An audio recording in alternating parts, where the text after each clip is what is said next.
ಸಂಜೆ 5:50 ಹಂಗೆ ಡೆಲಿವರಿ ಆಯಿತು. ನನ್ನ ಅಬ್ಸರ್ವೇಷನ್ಗೆ ಅಂತ ಹೇಳಿಬಿಟ್ಟು ಓವರ್‌ನೈಟ್ ಅಲ್ಲೇ ಇಟ್ಕೊಂಡಿದ್ರು. ಮತ್ತು ಮಾರ್ನಿಂಗ್ 6:30 ಹಂಗೆ ನೆಕ್ಸ್ಟ್ ಡೇ ನನ್ನ ವಾರ್ಡ್‌ಗೆ ಶಿಫ್ಟ್ ಮಾಡಿದ್ರು ಅಂತ ಅಂದರೆ ವೀಲ್ ಚೇರ್ ಮೇಲೆ ಆ ಥರ ಕರ್ಕೊಂಡು ಹೋಗಲಿಲ್ಲ. ನಾವೇನೇ ನಡ್ಕೊಂಡು ಹೋಗಬೇಕು. ಮೇಲ್ಗಡೆಯಿಂದ ಕೆಳಗಡೆ ತನಕನೂ ನಾನೇ ನಡ್ಕೊಂಡು ಬಂದಿದ್ದೀನಿ. ಸಿ ಸೆಕ್ಷನ್ ಆದಮೇಲೆ ಫಸ್ಟ್ ವಾಕ್ ಇದೆಯಲ್ಲ, ಎಷ್ಟು ಪೇನ್ಫುಲ್ ಆಗಿರುತ್ತೆ ಅಂತ ಅಂದರೆ ನಿಜವಾಗ್ಲೂ ನಾನು ಹತ್ಕೊಂಡೇ ನಡ್ಕೊಂಡು ಬಂದಿದ್ದೀನಿ. ಅಷ್ಟು ಪೇನ್ ಆಗ್ತಿತ್ತು ನನಗೆ. ಮತ್ತು ನಾನಿಲ್ಲಿ ಒಂದು ವಿಡಿಯೋನ ಶೇರ್ ಮಾಡಿದ್ದೀನಿ. ಯಾವ ವಿಡಿಯೋ ಅಂತ ನೋಡಿದ್ರೇನೆ ಗೊತ್ತಾಗುತ್ತೆ ನಿಮಗೆ. ಆಪರೇಷನ್ ಥಿಯೇಟರ್ ಒಳಗಡೆ ಹೋಗೋಕ್ಕಿಂತ ಮುಂಚೆ ಹಸ್ಬೆಂಡ್ನ ಮೀಟ್ ಮಾಡಿಸ್ತಾರೆ. ಮತ್ತೆ ನಿಮಗೆ ವಿಡಿಯೋ ಬೇಕಾ ಅಂತ ಕೇಳಿದ್ರು. ವಿಡಿಯೋ ಮಾಡ್ಕೊಡ್ತಾರೆ ಅಂತ ಎಕ್ಸ್ಪೆಕ್ಟ್ ಕೂಡ ಮಾಡಿರಲಿಲ್ಲ ನಾನು. ಬೇಕು ಅಂತ ಹೇಳಿದೆ. ಆಮೇಲೆ ವಿಡಿಯೋ ಮಾಡಿಕೊಟ್ರು. ಮತ್ತೆ ಆಪರೇಷನ್ ಥಿಯೇಟರ್ ಒಳಗಡೆನೂ ಕೂಡ ವಿಡಿಯೋ ಮಾಡಿಕೊಟ್ರು. ನನಗಂತೂ ತುಂಬಾನೇ ಖುಷಿ ಆಯಿತು ಅವರು ವಿಡಿಯೋ ಮಾಡಿಕೊಟ್ಟಿದ್ದು.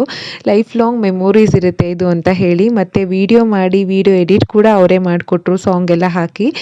ಸೊ ಅದಂತೂ ತುಂಬಾನೇ ಖುಷಿ ಆಯಿತು.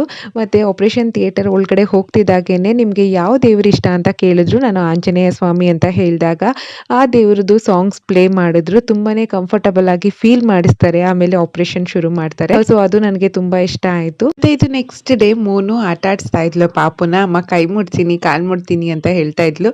ನಂಗೆ ಎಲ್ಲಿ ಇಟ್ಕೊಂಡು ಎಲ್ಬಿಡ್ತಾಳೆ ಅಂತ ಸ್ವಲ್ಪ ಭಯ ಆಯಿತು. ಹಾಗಾಗಿ ನಾನೇ ಮುಡಿಸ್ತಾ ಇದ್ದೆ. ಖುಷಿಯಿಂದ ಆಟ ಆಡಿಸ್ತಾ ಇದ್ಲು ಪಾಪುನ.